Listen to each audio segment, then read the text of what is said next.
주진우 라이브.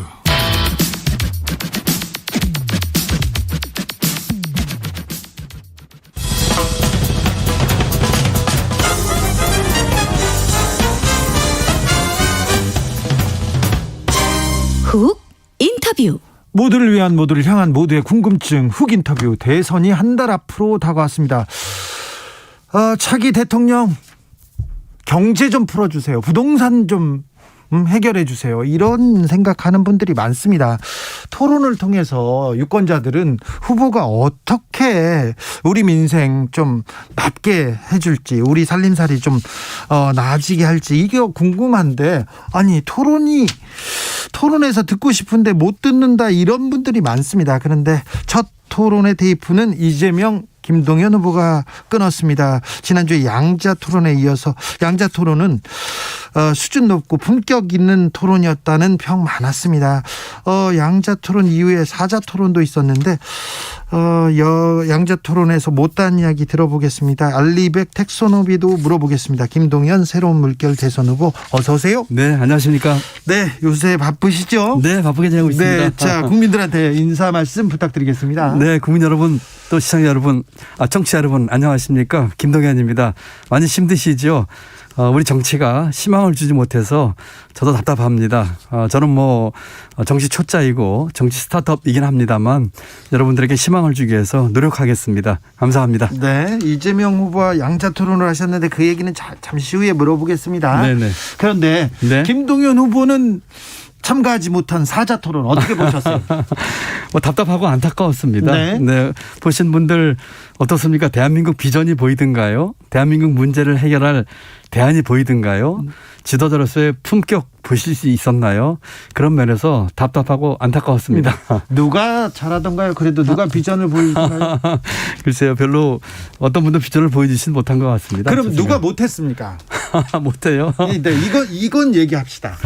글쎄요, 각각의 네 분이 다 나름대로 애는 쓰셨지만, 제가 보기에는 어떤 분 할 것 없이 다들 국민들의 눈높이와 또 희망을 준 데는 다들 좀 미흡하지 않으셨는가. 다 미흡한데 네. 특별히 못한 사람, 이 사람은 네. 그 얘기 하셔야 돼요. 공동 1등 이렇게 하면 안 될까요? 공동 1등이요? 네. 안 된다니까요. 참 너무 점잖으셔가지고. 자, 다음 대통령 우리 경제 문제 풀어달라, 부동산 문제 해결해달라, 이렇게 생각하는데, 자, 경제 정책은 어떤 후보가 낫습니까? 어떤 후보는 미흡합니까? 저는 네 분 하는 것도 봤고 또 이재명 후보하고는 이제 둘이서 경제에 대한 얘기를 나눴는데, 제가 보기에는 경제에 있어서 네 분 다 꼭 필요한 세 가지가 다 부족합니다. 네. 첫 번째는 경제 철학이죠. 두 번째는 경제 전체를 보는 눈입니다. 네. 세 번째는 경제를 풀어나가는 일머리입니다. 네. 어떤 분들도 다 공약을 쏟아내고 있는데 그 공약을 관통하는 경제 철학과 비전은 제가 못 봤습니다. 네.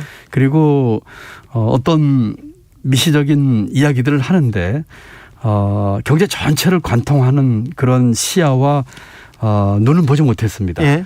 그리고 이것저것 하겠다고 하는데 네. 실천 가능성 면에서 보지 못했어요. 네, 그래서 공약만 내놓고 실천 가능성을 그렇습니다. 별로였으니까. 예. 네. 알리백은 몰라도 됩니까? 알리백 저는 국가 지도자가 그런 내용들을 또 중요한 내용이니까 아셨으면 좋겠습니다. 네. 최근에 이제 기후변화라든지 여러 가지를 봐서 그런 내용들이 이제 많이 부상되는 이슈이기 때문에 아시는 게 당연한 거죠. 네. 그렇지만 또 경우에 따라서는 자기 전공 분야가 아니기 때문에 그런 것을 이렇게 장학휴처럼 또 물고 늘어지는 것도 꼭 좋은 모습은 아니다, 이렇게 생각합니다. 알겠습니다. 유예림님께서 김동연, 윤석열 양자 토론 보고 싶어요, 이런 문자가 왔는데 이런 분들 많습니다. 제가 이재명 후보하고 이제 양자 토론 마치고 나서 네. 바로 윤석열 후보께도 촉구를 했습니다. 네. 저는 신상 공격이나 네거티브 안 한다. 네. 정책까지 얘기하고 네. 또 저하고 얘기하니까 뭐 들리는 나중에 사업 평가로는 이재명 후보도 많이 네. 그 좋은 평을 받았다고 하더라고요. 네, 조성비 님도 김동연 후보님 토론 잘 봤습니다. 한 번도 웃지 않고 찐 토론이었습니다. 하지만 대선 얼마 안 남았는데 좀 더 강력하게 이슈 메이킹 예. 해주세요 얘기하는데 이런 분들 많았어요. 맞습니다. 예. 윤 후보하고도 토론하고 싶고 또 내용 가지고 토론하고 싶고 뭐 이것은 다른 후보도 마찬가지입니다. 네. 윤 후보하고는 어떤 정책, 어떤 부분 가지고 토론하고 싶습니까? 우선은 지금 가장 그 벼랑 끝에 내몰리고 있는 소상공인 대책. 네. 지금 뭐 35조다 50조다 얘기하고 있는데 네. 공허한 얘기들만 하고 있고 정치적인 이 선거 전략만 얘기하고 있거든요. 그래서 네. 어떻게 해결할 것인지, 부동산 문제 어떻게 해결할 것인지, 네. 그다음에 지금 우리가 안고 있는 경제 문제들 어떻게 할 것인지, 또 국제 외교 정치 환경도 급변하고 있습니다. 네. 이건 어떻게 할 것인지, 그다음에 마지막으로는 정치 개혁, 네. 우리 개헌 문제라든지 또는 권력구조 개편 문제라든지 입법 권력 개편 문제 어떻게 할 것인지 네. 이런 것에 대해서 논의하고 싶습니다. 이런 논의, 이런 비전 경쟁 하고 싶은데 자꾸 대선이 좀 다른 데로 흐르지 않습니까? 그렇습니다. 네거티브도 많고 무속 논란도 일어나고 어떻게 지금 대선 필드에서 뛰고 있는 분으로 그런 스캔들이나 이슈가 터질 때마다 어떤 생각 드세요? 안타깝다 못해 이제 개탄스럽죠. 네. 어떻게 하다 대한민국 대선 전국이 여기까지 왔나. 네. 그리고 이 대선 전국은 매 5년마다 우리가 안고 있는 문제 한번 점검해보고 또 비전 다시 세우고 어떻게 보면 일종의 리셋하는 중요한 시기인데 그런 이슈는 다 실종되고 이렇게 뭐 남 험집 내비 네거티브 또 뭐 비리 들춰내기 이렇게 하다 보니까 또 강고한 양당 구조로 인해서 우리 국민 여러분들은 또 이 쏠림 현상에 어쩔 수 없이 그 프레임에 말려드는 네. 이런 거 보면서 안타깝다 못해 이제 개탄스럽고 네. 저도 거기서 뛰고 있는 한 사람의 주자로서 정말 참 민망하기도 하고 너무너무 속상합니다. 네. 속상하시죠? 네. 현재 여론조사 지지율 이렇게 오르락내리락 하는데 그거 어떻게 보세요? 우선 뭐 저의 것에 대해서는 많은 실망을 하고 있고요. 네. 저는 그 비전을 제시를 했고 누구보다 깨끗하고 정직하고 정치의 콘텐츠가 있다고 생각을 했는데 네. 아무래도 이제 뭐 짧은 출전 그 시기 네. 또 이 양당 구조로 고착화된 정치 기득권 하에서 그 제 지지율이 많이 높지 못한 것에 대해서는 솔직히 안타깝고 또 참 속상합니다. 네, 네. 다른 후보들 움직임에 대해서는 어떻게 보세요? 다른 후보들이요. 그 비전이나 정책의 내용이나 개인의 어떤 품격 이전에 그 양당 구조화에서 나오는 그 진영 논리와 어떤 흑백 논리와 또는 그 상대편 그 비판과 흠집내기 그 프레임에 맞춰가지고 네. 이제 지지율이 왔다 갔다 하는 것 같은데 네. 그 제대로 된 실력과 사람에 대한 평가는 아니라고 생각합니다. 네. 후보님, 국민들이 부동산 문제에 대해서 좀 화가 난 것 같아요. 났죠. 네. 났죠. 문재인 정부의 부동산 정책이 좀 잘못됐습니까? 잘못됐습니다. 저는 1년 6개월 초대 경제부총리를 했기 때문에 초대 경제부총리로 부동산 정책에 그 기반을 깔은 사람인데 우선 저 자신부터가 그 성찰과 또 이 책임에서 회피하고 싶은 생각은 없습니다. 물론 제가 1년 6개월 부총리 하면서 많은 정책에 있어서 의견 대립이 있었고 제가 주장하는 것이 관철이 안 된 것은 있었지만 그래도 네. 제가 경제를 1년 6개월 책임진 사람으로서 네. 저도 그 책임 면할 생각은 없다 이런 생각을 해보고요. 다만 제가 여러 가지 반대했던 것들 예를 들어서 정치 이념의 부동산 정책의 개입이라든지 또는 시장의 흐름에 대한 지나친 어떤 시장을 이기려고 하는 그런 내용들이라든지 또는 지나친 규제 일변도로 하다 보니까 공급 면에 있어서 그 확대하자는 주장이 좀 덜 받아진 거라든지 이런 것들 면에서 안타깝죠. 네. 그래서 지금 김동연 후보가 부동산 공약은 굉장히 세밀하게 굉장히 조목조목 많은 부동산 정책을 냈습니다. 자, 문재인 정부 부동산 정책에 대해서는 잘못됐다. 이렇게 이재명 후보도 윤석열 후보도 모두 외치고 있습니다. 그런데 이 두 후보 내놓는 공약들 보면 공급 확대 그리고 부동산 세금 깎아주자 여기에 지금 방점을 찍고 있는 것 같은데 두 후보들의 부동산 정책 어떻게 보십니까?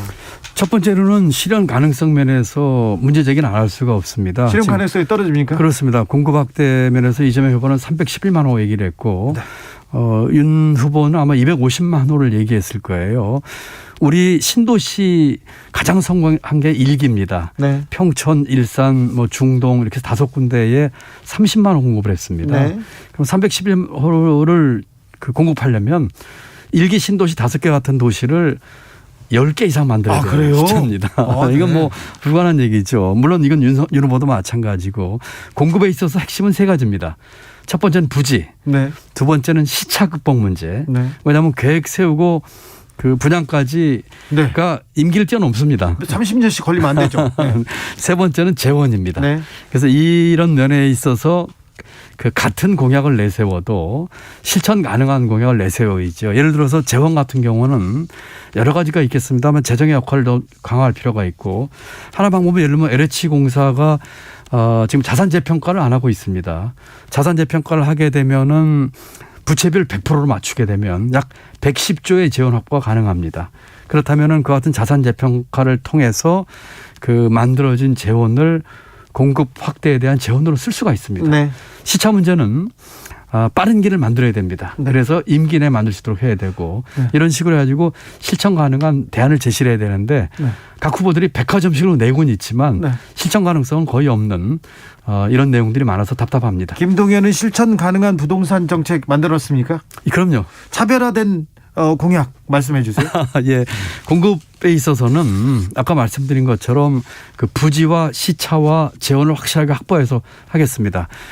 규제와 이 투기 억제에 있어서는 가구당 주택 소유자별로 예를 들면은 실수요자와 1가구 1주택자에게는 확실한 대출 규제와 세금 대출 규제를 낮추고 세금을 낮춰주겠습니다. 다만 다주택자에 대해서는 네. 이와 같은 대출과 세금 규제를 더 강화하겠습니다. 네. 그리고 수도권 올인 구조를 깨야 됩니다. 이것을 위한 국가 균형 발전 계획을 확실하게 추진하겠습니다. 부동산 세금도 더 강화한다고요? 부동산 세금은 아까 말씀드린 것처럼 다주택자에게는 강화를 하고 예. 1가구 1주택자나 실수요자에게는 대폭 낮추겠습니다. 알겠습니다. 6726님께서 문재인 정부 집 공급 그렇게 적지 않았는데 이렇게 이런 상황이 벌어졌어요. 이렇게 지적하십니다. 맞습니다. 예, 이번 정부에서 주택 공급도 다른 정부에서 적은 편은 아니었습니다. 그랬어요? 예, 그렇지만 여러 가지 이제 상황을 봐야 되고 지금 코로나에 다른 분들이 돈이 너무 많이 풀렸나요? 예, 다른 분들이 이제 이게 좀 간과한 건데요. 뭐 이제 돈이 많이 풀린 거라 이런 것도 있지만 부동산 정책은 전체 거시 경제는 같이 봐야 됩니다. 예. 아까 말씀드린 것처럼 돈이 풀린 것도 그렇지만 금리 문제라든지 이런 거 같이 봐야 되기 때문에 네. 전체를 보면서 제가 오케스트라 지휘자 같은 네. 역할을 해야 된다. 네. 해야지 단순히 그냥 뭐 공급만 뭐 250만 원, 311만 원 하겠다는 거는 네. 오케스트라에서 트럼펫 연주자가 그냥 소리 빵 크게 내는 것 같은 거예요. 자, 그런데 그 오케스트라 지휘자의 역할을 했던 경제부총리입니다. 네. 근데 그 문재인 정부 후반기에는 뭐가 좀 부족했던 거예요? 지금 제가 재임 중에도 부동산 가격이 안 오른 건 아니지만 예. 그렇게 크게 오르지 않았습니다. 예. 제가 그만두고 한 1년 뒤부터 정말 대폭 올랐죠. 그 이후에도 여러 가지 아까 제가 말씀드린 문제점들 정치 이념 문제라든지 정치 이념의 이제 시장의 개입이라든지 네. 또는 공급보다는 이 규제 일변도로 했다든지 또는 부동산 시장의 예측을 조금 낙관적으로 했다든지 등등 이런 문제가 지속됐기 때문에 그런 문제가 계속됐다고 생각합니다. 네, 이준영님께서 부동산 공급 이렇게 농지며 산이며 아파트만 지어놓으면 인구 감소 1위 국가인 대한민국 일본처럼 10년 뒤에 유령 도시 될 것 같아요. 의견 듣고 싶습니다. 그 얘기를 제가 이재명 후보하고 토론할 때도 지적을 했습니다. 네. 지금은 공급 확대를 쏟아붓고 있는데 사실은 집값이 오르는 것보다 집값이 떨어질 때 문제가 커집니다. 그렇죠. 뭐 일본이 그 좋은 예이죠. 네. 깡통주택 나오고 네. 그렇기 때문에 공급 확대와 금리 인상 등으로 해서 부동산 시장의 불안정이 거꾸로의 모양을 낳았을 때 대책 또 제가 질문을 했고 예. 그런 것들을 이 오케스트라 지휘자는 그런 경우의 수까지 다 대비를 해야 되는데 네. 지금 후보들 나오는 것은 전부 다가 이 일방적인 경제학 격언 중에 샤워실에 바보란 말이 있습니다. 네. 샤워실에 바보는 처음에 들어가서 추우니까 뜨거운 물을 확 틀거든요. 네. 그럼 뜨거운 물이 확 나오니까 다시 차가운 물을 확 틀고 네. 왔다 갔다 하다가 결국은 이제 중간 오거든요. 네. 이것은 그 사무엘슨이라고 하는 경제학자가 정부 정책이 잘못된 걸 비유할 때 쓰는 말입니다. 네. 우리 부동산 대책에 있어서 샤워실에 바보가 되는 우를 또 범해서는 안 됩니다. 알겠습니다. 온탕 냉탕을 막 오가기만 그렇습니다. 해서는 안 예. 되죠. 임명희님 똘똘한 채로 더 집중되겠어요. 서울에서도 지역 편차가 너무 심해지고 있습니다. 이렇게 지적했습니다. 맞는 말씀입니다. 네. 후보님은 뭐 얘기하실 때도 그렇고 점잖으시고 이렇게 매너도 좋으시고 굉장히 귀한 집에서 곱게 자랐을 것 같은데 그죠? 아닙니다. 저는 뭐 귀한 집은 아니고 저는 뭐 아주 어려운 집에서 판잣집에서 살았고 또 판잣집 철거되고 천막집에서 살았고 6식구 가장으로 17살 때부터 직장 생활을 했던 아주 어려운 환경을 그래서 상고를 가셨죠. 그렇습니다. 저는 상고를 나왔습니다. 네. 그래서 몇 살 때부터 가장을 하셨다고요?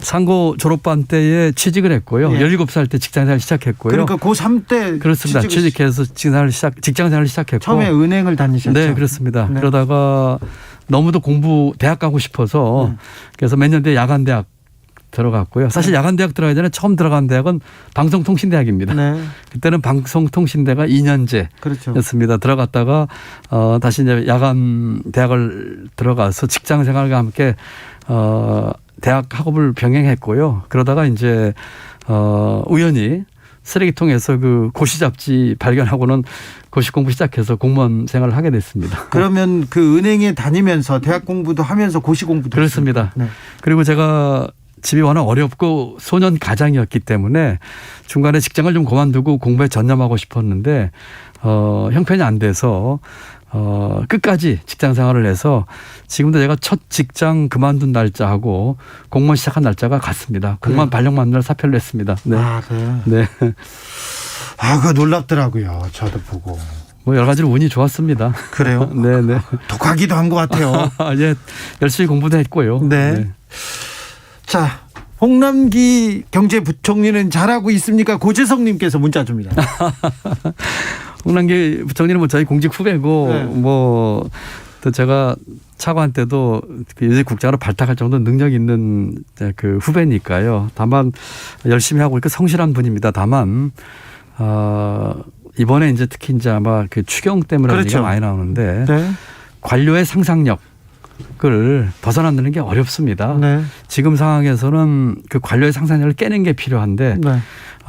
물론 이것은 정치권 책임도 있습니다. 예. 지금 14조 추경안을 냈는데 35조 50조 얘기를 하고 있지만 사실 정치권에서 그 해답을 못 주고 있어요. 그냥 정치 구호로 얘기하고 있을 뿐입니다. 네. 저는 상당히 구체적으로 그걸 푸는 방법을 얘기를 했거든요. 네. 그것을 푸는 방법을 제시하지 않으면서 비난만 할 게 아니라 정치권에서 여야 그 대선 후보들이 아주 현실적인 구체적인 대안을 줌으로써 저는 이미 좋습니다. 줌으로써 공무원들이나 정부가 따라오게끔 네. 하는 것이 필요한데 이제 그것이 부족한 것이 안타깝죠. 네. 자, 양 후보 얘기를 안 듣는 건 그럴 수 있어요. 홍남기 부총리가 왜 선배인 김동연 전 부총리 얘기는 안 듣습니까? 이렇습니다. 지금 14조 추경안을 냈는데 지금 임기 몇 개월 앞둔 그 말기에 고위공직자가 네. 빚 50조 100조 내는 의사결정 못합니다. 아, 그래요? 예, 그 결정은 정치권에서 그 물꼬를 풀어줘야 됩니다. 네.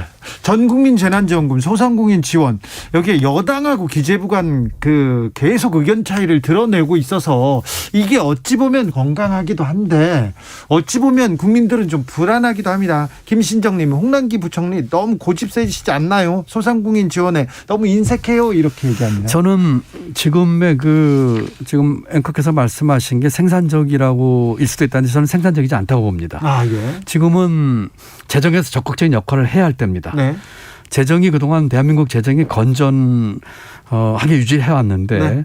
재정 건전성을 유지한 이유는 필요할 때 돈 쓰기 위해서입니다. 예, 예. 그래서 지금 돈 써야 할 때입니다. 지금은요? 네, 돈 써야 할 때입니다. 지금은 정부가 돈 써야 될 때라고 얘기합니다. 홍남기 부총리님. 다만 이제 그 정치권에서 풀어줘야 되는 거예요. 정책에서 풀어주고 어떻게 풀어야 합니까? 맞습니다. 정치권에서 합의해주고. 예, 35조, 50조 전에 대해서 방안을 제시해줘야 합니다. 저는 이미 이번 금년도 예산에서 30조 정도의 구조적 얘기를 했고, 네. 그 다음에 국채 발행했을 경우에 내년도에 상환하자. 네. 그래서 건전성을 해치지 말고 50조 정도 만들 수 있다. 아. 이렇게 하는 이유는 재정을 건전하게 관리하기 위해서가 아니라 네.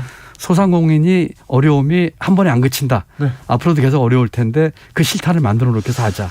이 정도로 풀어놓으면 할 수 있습니다. 30에서 50조를 만들어 놓고 건전성을 해치지 않는 한에서. 하지만 네. 오미크론 점점 확산되면서 네. 소상공인 어려움이 지속될 거예요. 예. 그때를 위해서 실탄을 쌓아놓고 그때는 재정 건전성을 해치더라도 네. 더 큰 역할을 해야 됩니다. 아, 네. 적극적으로요. 네, 오사공호님께서 기재부는 돈을 쌓아두기만 하는 것이 최고라고 생각하는 듯합니다. 쓸 때는 활짝 열어야죠. 생각을 전환해 주세요. 시대에 맞게요. 자, 미국발 금리 인상 그리고 확장 재정으로 인한 인플레이션 문제 여러 가지 고민 차기 대통령이 좀 풀어야 될 텐데 그렇습니다. 이게 제일 중요한데요. 제가 이재명 후보하고 토론회 할 적에도 이 얘기를 꺼냈어요. 네. 지금 무역 수지가 2달 연속 적자인데 2008년 이후에 처음 있는 일입니다. 아유. 그다음에 아까 말씀드린 금리 인상, 그다음에 미국의 그 통화 그 환수, 그다음에 지금 물류 비용이 지금 해외 수출 수입하는데 5배가 올랐어요. 이런 등등의 이 국제 문제에 있어서 어떤 후보도 얘기하는 사람이 없습니다. 아무도 관심 안 가지고 있어요. 그래서 제가 지적을 했는데 이와 같은 국제 경제의 변화, 또 지난 50년 동안의 국제 경제 질서가 지금 무너지고 있어요. 네. 여기에 따른 우리 한국 경제에 나아갈 길에 대해서 우리 대선 후보들이 좀 관심 갖고 대책을 만들었으면 좋겠는데 아무도 얘기하는 사람 없습니다. 그래요. 네. 여야가 합의가 되면 정부가 움직일까요? 홍남기 부총리는 어떻게 합의를 해도 못하겠다는데 어떻게 합니까? 4443님께서 얘기하고요. 노용식님께서 김동연 후보님 사이다 발언에 심란한 마음 정화되는 기분입니다. 네, 자꾸 이렇게 정책 얘기하고 자꾸 이 정책이 정부를 정치를 움직여야 되는데 이번 대선에서 이런 논의가 조금 더 진행돼야 되는데요. 그죠? 맞습니다. 네. 그런데 너무 이런 게 실종됐어요. 네. 우리 국민들이 희망을 지금 못 갖고 있습니다. 네. 특별히 민생을 위해서 경제와 부동산 가지고는 토론 깊게 해야 되는데. 그렇습니다. 네. 토론이 그렇습니다. 잘 안 되네요. 그렇습니다. 제가 그 이재명 후보가 토론할 적에도 이 문제를 처음에 내세워서 했는데 네. 결국은 가다 보니까 그 경제액이 24분 했습니다. 네. 규칙에 따라서. 그리고 한 후보당 12분 시간이 있어요. 네. 경제 얘기를 어떻게 10분 만에 다 할 수 있겠습니까? 그래서 이런 문제에 대해서 그 후보들 간에 정말 빡세게 네. 그리고 이 형식적인 게 아니라 시간 많이 갖고 네. 토론하면서 국민에게 평가받아야 된다고 생각합니다. 네. 제가 지금 김동연 후보를 만났는데 몇 번 만났는데 처음으로 가장 격한 말을 했습니다. 빡세게 토론해야 된다. 네, 알겠습니다. 빡세게. 네. 7925님 외람되지만 네네. 외람된 말입니다. 이분 네네.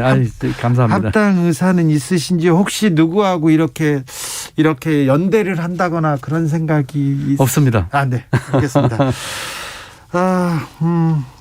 다만 그 이재명 후보가 토론할 때 저희가 공통 공약에 대한 공동 추진에 대한 얘기를 토론회 끝나고 이 후보께서 저한테 제가 제안한 그거를 굉장히 그 강하게 좀 했으면 좋겠다고 얘기를 하시더라고요. 그랬으면 좋겠어요. 그러니까요. 누가 대통령이 돼도 맞습니다. 예. 좋은 정책이라면. 네. 그래서 특히 이제 저희가 좋은 정책을 많이 냈거든요. 네. 권력구조 개편하자. 네. 부동산 문제 이렇게 해결하자.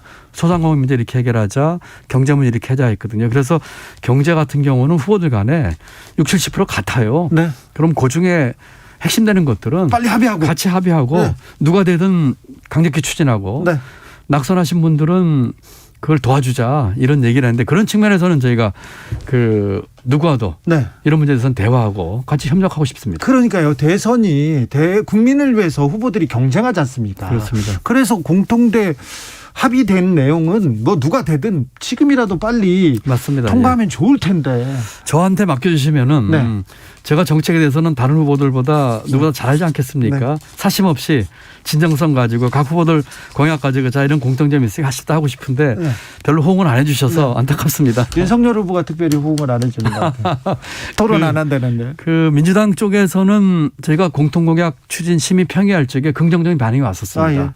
네, 그렇지만 다른 쪽에서는 오질 않았어요. 알겠습니다. 대선이 30여일 남았습니다. 앞으로 계획 그리고 포부 말씀해 주십시오. 지금 뭐 제가 지지율이 높지 않아서 또 제가 있는 정당이 국회의원 5명을 갖고 있지 못해서 저는 사자 토론회도 초청을 못 받았습니다. 네.